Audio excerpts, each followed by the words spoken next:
Magandang hapon sa inyong lahat. Ako po si dating PIDEA agent, Jonathan Morales.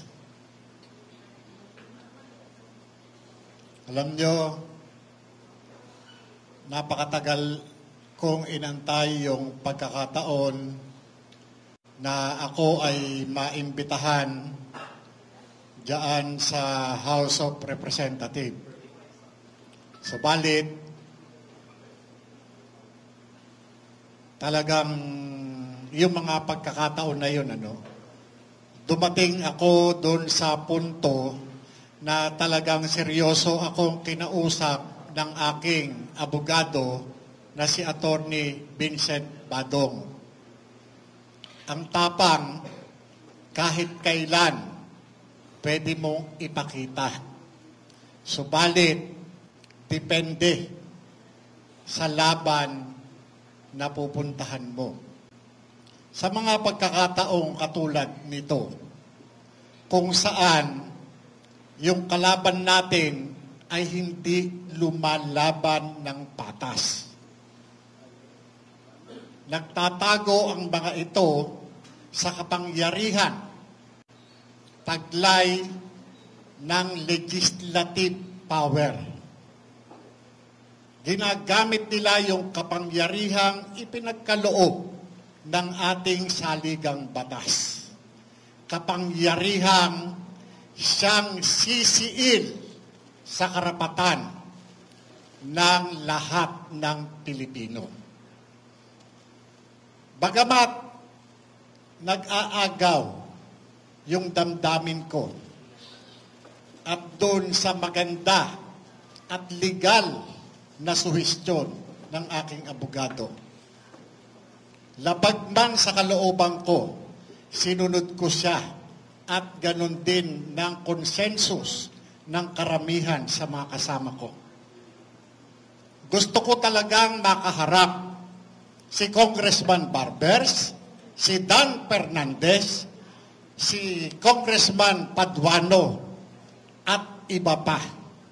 Upang pamuka sa kanila, ginagawa nyo pa talaga yung mandato na pinagkaloob sa inyo ng taong bayan. Nanginginig ako bilang isang dating alagad ng batas. Gusto ko talaga silang sampalin ng katotohanan. Bakit? May nabago ba sa buhay namin kaysa sa mga buhay ninyo ngayon? Saan galing yung mga ginagastos ninyo? Saan galing yung mga suot-suot ninyo? Yang mga sasakyan yung bulletproof? Yang mga alahas ninyo? Yang mga suot-suot ng mga asawa ninyo? Ng mga kabit ninyo? Yang mga pamumuhay ninyo? Saan galing? Kami, ako, nagpapakamatay, nakikipagbarilan, umaharap sa bala, umaharap sa panganib para sa bayan. Kayo, anong ginagawa ninyo? Hindi ba? Anong ginagawa ninyo? Ikukulong ninyo ako? Sige, walang problema sa akin yan. Pero, sisiguruhin ko, kaladkarin ko kayo at ilalantad ko ang lahat ng katarantaduhan nyo sa sambayan ng Pilipino.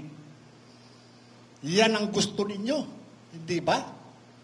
Ako lang at kaming mga vloggers ang kaya ninyo.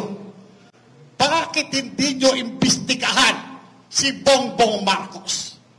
Bakit hindi nyo imbestigahan si Lisa Marcos? Puro kayo sindikato. Mga ipokrito kayo. Ha?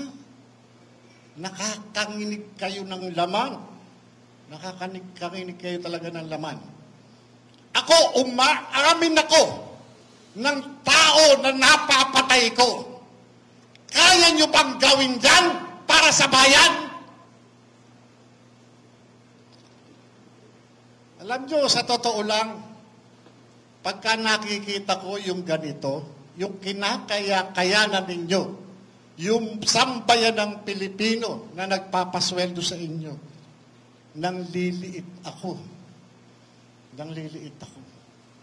Malayo ito sa pinanumpaan natin nung tumanggap tayo ng trabaho sa gobyerno. Nangako tayo sa sambayan ng Pilipino na ipaglalaban natin ang kanilang karapatan. Pero asan kayo ngayon?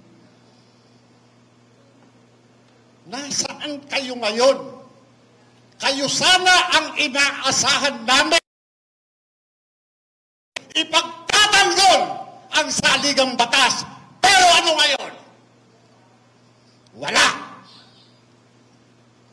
Kinatatakutan nyo, adik! Bakit?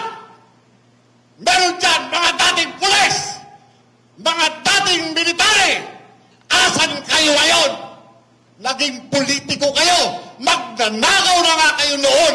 Magnanakaw pa rin kayo ngayon. Mga liban!